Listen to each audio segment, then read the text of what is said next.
and nobody else is available." He had then gone on to explain, much to her chagrin, why this couldn't wait.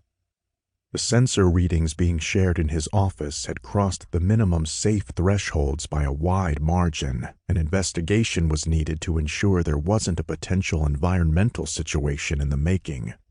That's how he always phrased it, a situation. His bosses at the NJAEP heavily frowned upon any use of the word disaster. The last thing they wanted was someone slipping up in a conversation, especially since most people were only a button push from Facebook these days. Every year, reports came in from local hikers and fishermen regarding mutations. Three-eyed fish or frogs with no legs. Generally speaking, this happened in any ecosystem from time to time. However, certain thresholds were maintained depending on the location. These data points were especially important for sanctuaries and protected areas. According to John, the threshold for toxins in this section of the reserve had been exceeded by a substantial margin as of late. The higher-ups wanted everything retested ASAP before anything leaked to the local press. "Afraid they'll start running stories about monsters in the Pine Barrens?" she joked. John hadn't laughed. "That's exactly what I'm afraid of. Most people couldn't care less when it comes to ecological impact, but if the papers start talking about Bigfoot or the Jersey Devil, we'll have every yahoo in the tri-state area converging on this place. Then, if it turns out there actually is a problem with the water or soil, we'll find ourselves knee-deep in a PR situation." Sophie had cringed at his use of situation, his own personal S-word again. Such politically correct nonsense. She'd grown to despise it as their relationship had progressed. That ended the conversation for her, and she immediately changed the subject before it devolved into an argument. Her curiosity had been piqued, though.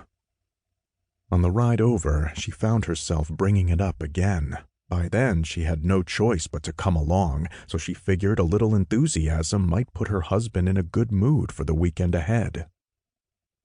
"What do you think is causing the problem?" "Who can say?" he'd replied from his spot behind the wheel. "Could be illegal dumping, or it might be something leaking from one of the old mills." "Old mills?" "Yeah, it's all protected area now, but there used to be all sorts of efforts to develop this land. Lumber, paper mills, hell, there was even a moderately successful bog iron industry in the Barrens back in the day." "Back in the day?" she'd asked, giving him her first grin of the morning. He was only 25. "Well, maybe a little further back. We're talking birth of a nation here, Industrial Revolution and all that." "How could something so old affect anything?" John had smiled back, seemingly encouraged by her show of support. "All those places closed up shop a long time ago, but a lot of the old buildings are still around, albeit they're all husks now, long taken back by the forest." "How is that dangerous?" "You have to realize this was before much thought was given to the environment. Back when they were still in operation, these mills produced tons of toxins, most of which were dumped wherever it was convenient." And these guys weren't exactly big on cleaning up after themselves when they shut down. It was cheaper to just lock the doors and walk away. Over time, machinery rusts, storage tanks rot, you know the deal. When that happens where people live, we have a major cleanup on our hands. Out here, though— "Let me guess," she had replied, looking out the window of the state-owned SUV they were conveniently borrowing for the weekend. "Out here, it's a massive pain in the ass." "Exactly. Finding the source of the spill is hard enough. Getting a cleanup operation running, well, that's a whole other level of fun right there." Upon their arrival, John offered to let her wait in the car while he collected samples. Sophie had refused. She knew he had a tendency to get lost in his work.